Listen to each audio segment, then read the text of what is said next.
Facebook ya, aku bacain ini tentang drama, the real life drama gitu ya. Ini ada cerita tentang kakeknya selalu minum alkohol, terus dia selalu ninggalin kayak setegukan gitu di botol atau di gelasnya. Terus dia tuh selalu bilang dengan yakinnya ke orang-orang bahwa dia tuh nggak minum alkohol. Kenapa? Jawabannya dia bilang gini, my beer is 5% alcohol. Jadi bir aku tuh 5% alkohol dan aku hanya minum, I only drank 95% of it. Jadi aku cuma minum 95%, 5%-nya alkohol. So I left the alcohol in the bottle. Jadi aku tinggal alkoholnya di botol. Dan dia tuh meninggal ya. Meninggalnya dia bilang there was absolutely no convincing him that he was indeed drinking alcohol. Jadi nggak ada satu orang pun yang bisa meyakinkan bahwa dia tuh meminum alkohol. Nggak.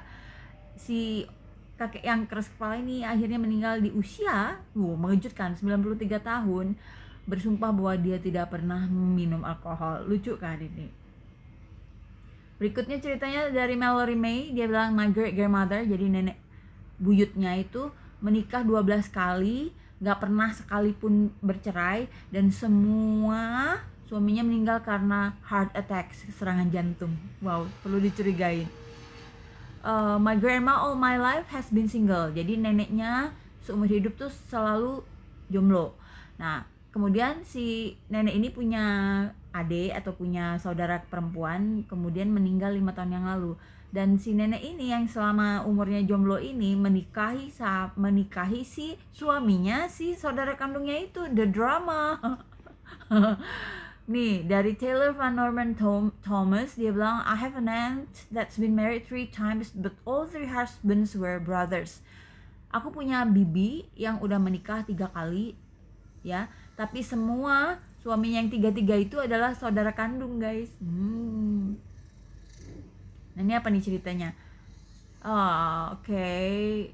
Aku bekerja waktu aku masih SMA, satu kali ada datang cowok pesen. Dia bilang dia waktu aku kasihin pesanan dia memajukan badannya ke depan dan berkata, how did you get out? I buried you in the backyard.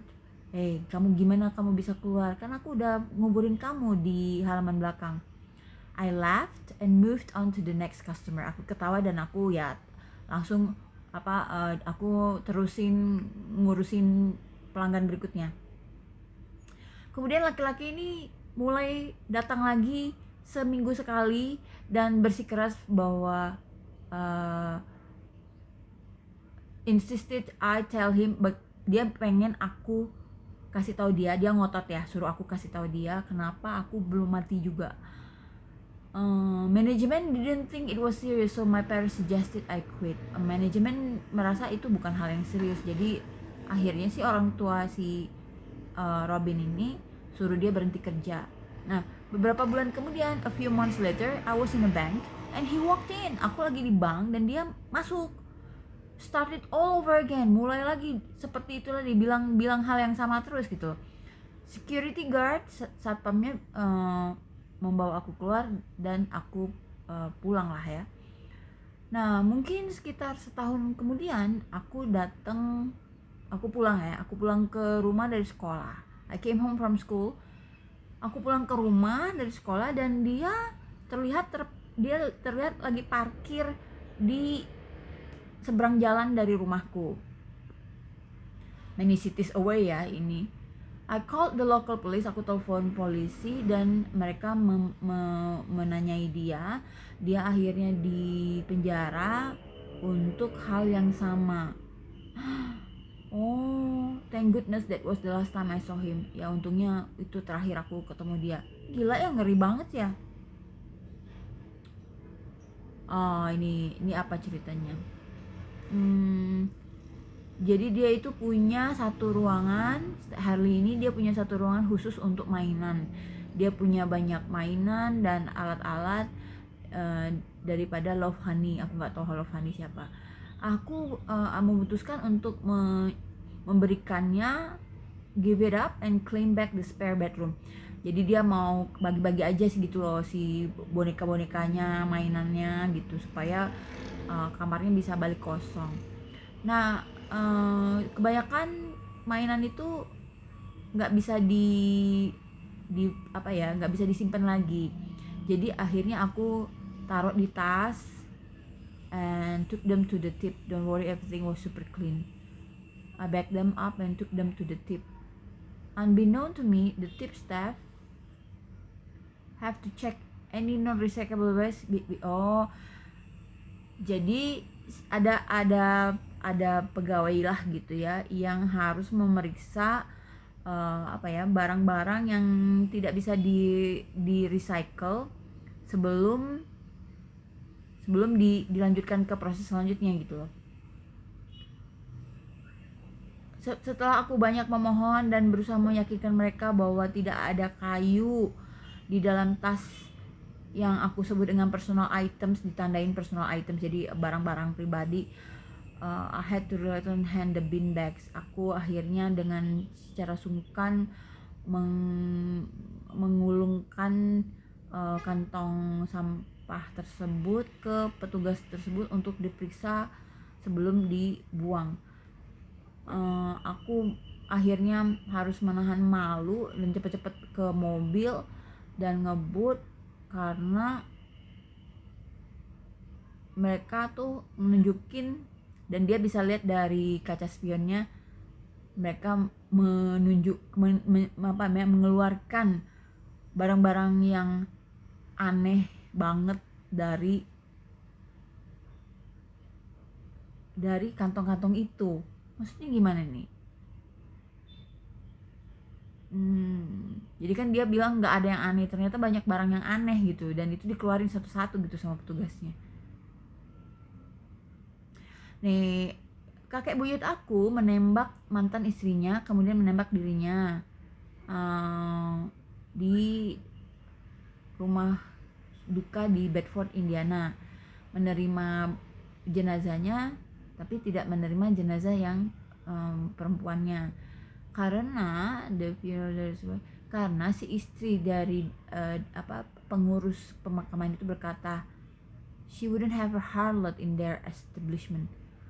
Harlot itu apa ya? The newspaper article that was sent to me said that she was seen keeping company with questionable men.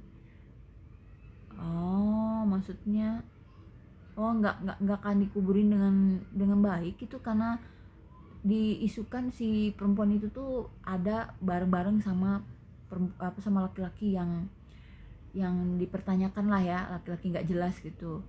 Ini terjadi di Bedford, Indiana tahun 48.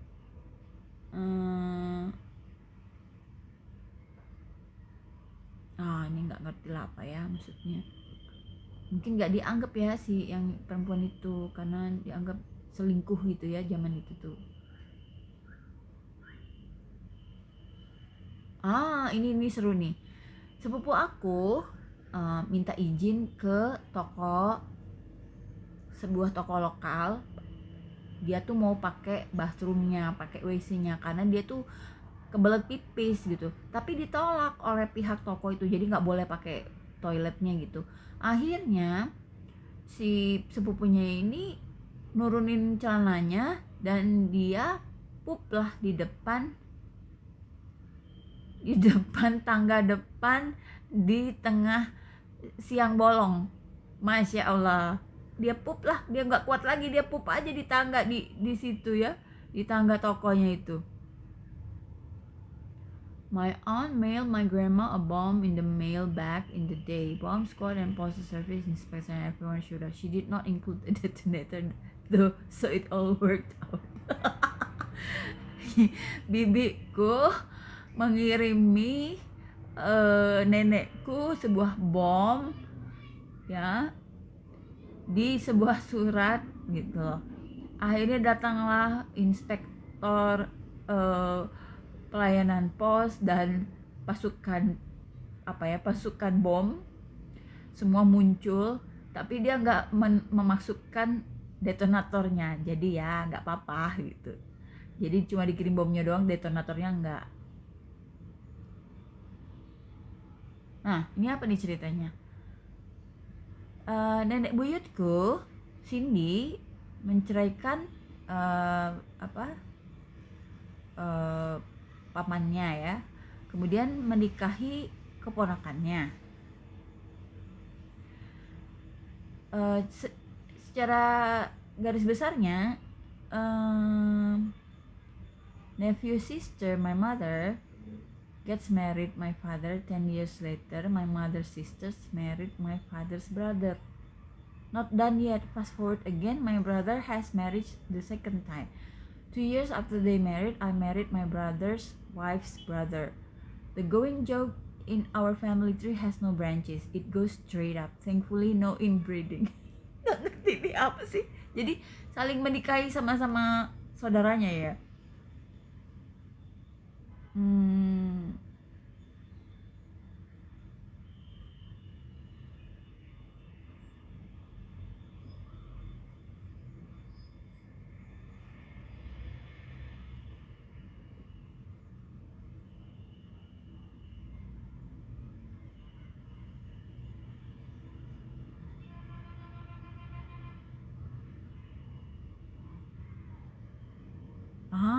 Ini seru nih. Oh, ini jadi si tantenya dia itu pacaran sama cowok yang dia tuh merupakan pecandu gitu ya. Akhirnya satu waktu dia pergi ke apartemen mereka setelah pulang dari kerja, dia nggak ada di situ.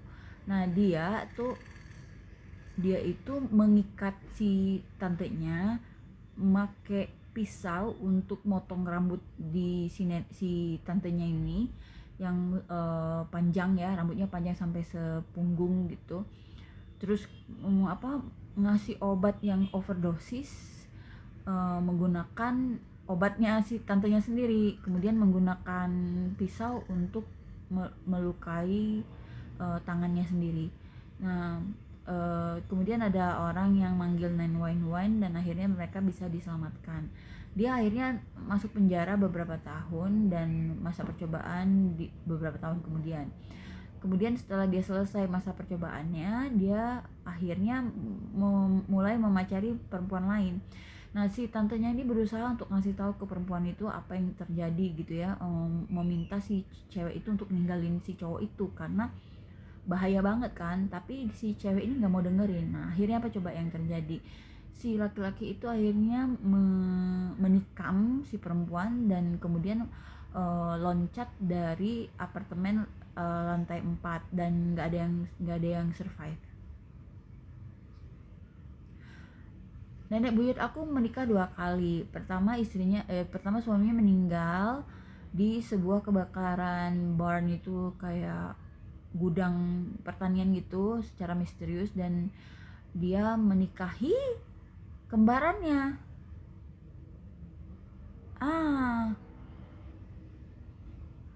Tidak ada satupun yang menyadari ini sampai anniversary pernikahan mereka yang ke-50, dan hampir setengah dari anak-anak mereka ada komenan seperti ini. Hold on a sec. Oh, ngerti kan maksudnya?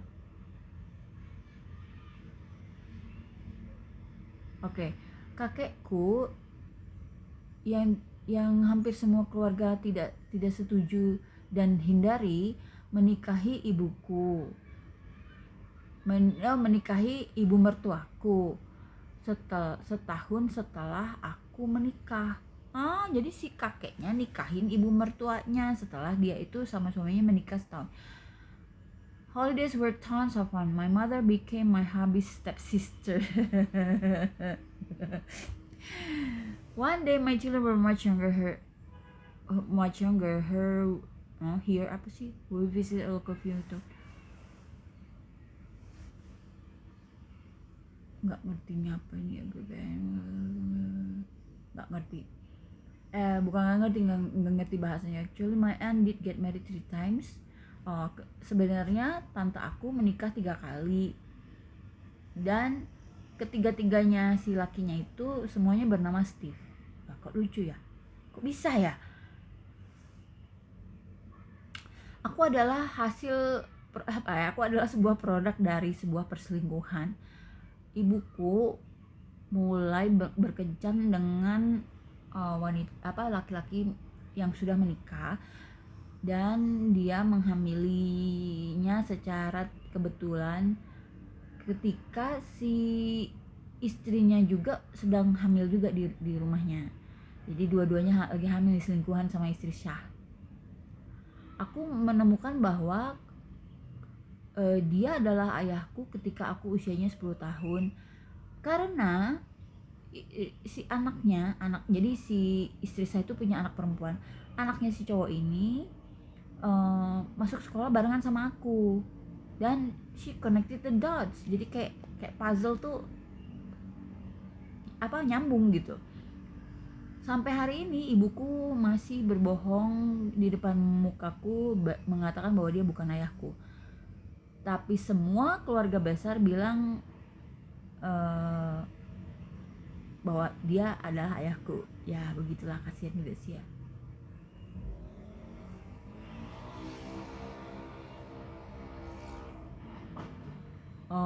Nenek buyutku committed a drive by shooting because the guy was going to tell her husband she was having an affair. I don't know if they live or not. Tried to drown her children, tried to kill her grandchildren for being out of wedlock, and her husband especially in the minute after the drowning attempts. Hah? Ini ngeri banget sih ini. Jadi si buyutnya si Madeline ini, dia nyetir sambil nembak-nembak karena ada satu cowok yang ngasih tahu suaminya bahwa dia tuh lagi selingkuh. Nah akhirnya dia berusaha menenggelamkan anak-anaknya, berusaha membunuh cucu-cucunya yang merupakan hasil dari wedlock tuh, kayak anak haram gitu loh. Dan berusaha membunuh cucu-cucunya, dan akhirnya si suaminya itu secara mencurigakan meninggal di kecelakaan perahu di tahun 50-an, segera setelah kejadian dia mau nenggelamin anak-anaknya. Gila ya. Nih, aku pulang ke rumah setelah seminggu, setelah aku pergi selama akhir pekan. Semua barang di apartemen aku hilang, bahkan satu pack kecap saus aja di laci aja nggak ada. Menemukan family pack dan move my stuff for me to live with two family members, and move my stuff for me to live. Jadi dikeluarin barang-barangnya supaya bisa hidup dengan dua keluarganya. I got my junk and never spoke to them. Aku bisa dapetin lagi barang-barang aku, nggak pernah mau ngobrol lagi sama mereka. Dan itu adalah drama terakhir. Family pact. Move my stuff for me to live. Jadi ada keluarganya mau tinggal di apartemen dia tanpa ngomong gitu. Barang-barangnya dipindahin supaya ada ruangan untuk orang keluarga baru yang mau keluarganya dia yang mau maksa tinggal di situ. Gila juga ya.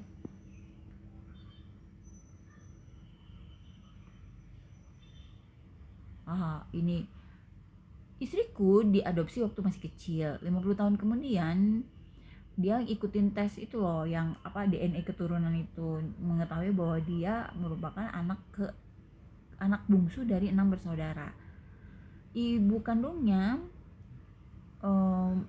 tetap memelihara bayi ke-1, ke-3 dan ke-5 dan memberikan anak nomor 2 dan 4 dan 6 untuk adopsi. Anehnya di tahun 2017 kami pindah ke St. Clair Church. Kami pindah gak nyampe 1 mil dari anak-anak yang nomor 1, 3 dan 5 itu. Mereka masih mencari anak yang nomor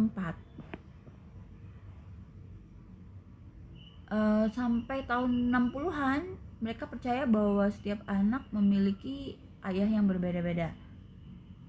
I guess what happens in hamstring stays in hamstring. Nggak ngerti deh maksudnya. Seru juga sih.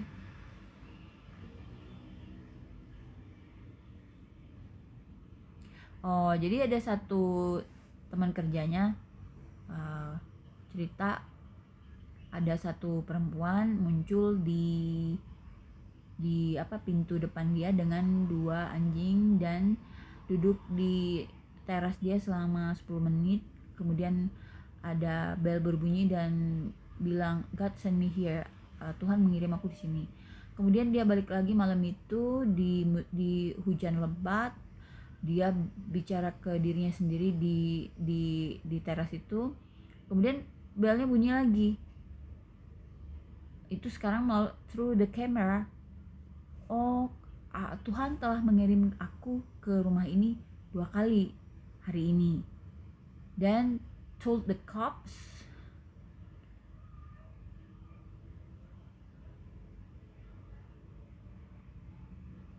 gimana sih ini ceritanya nih? And said to Rebecca, God has sent me to this house twice today. Then told the cops God was telling her she needed to get in that house. Oh, jadi si perempuan itu mungkin dia panggil polisi. Dia bilang ke polisi, Tuhan sudah bilang ke dia bahwa dia tuh perlu masuk ke dalam rumah itu. Oh ya Allah. Saudaraku sudah kurang lebih sekitar 6 bulan bercanda bahwa si istrinya tuh selingkuh, kemudian dia hamil gitu. Okay, including giving the date of his vasectomy checks and the alleged date of conception at a family dinner. Kemudian waktu bayinya keluar, nggak mirip sama dia sama sekali. Dia marah-marah karena dia merasa setiap orang menganggap istrinya sudah selingkuhin dia.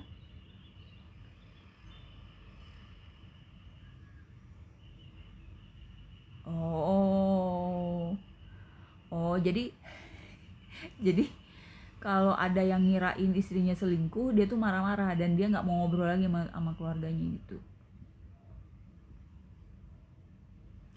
Sepupu ibuku menikahi saudara perempuannya ayahku, kemudian bercerai dan menikahi saudara perempuan ibuku. So he is my maternal cousin, my ex-paternal uncle by marriage, and my maternal uncle by marriage. Made for interesting childhood explaining that relationship. Ntar sambung lagi guys.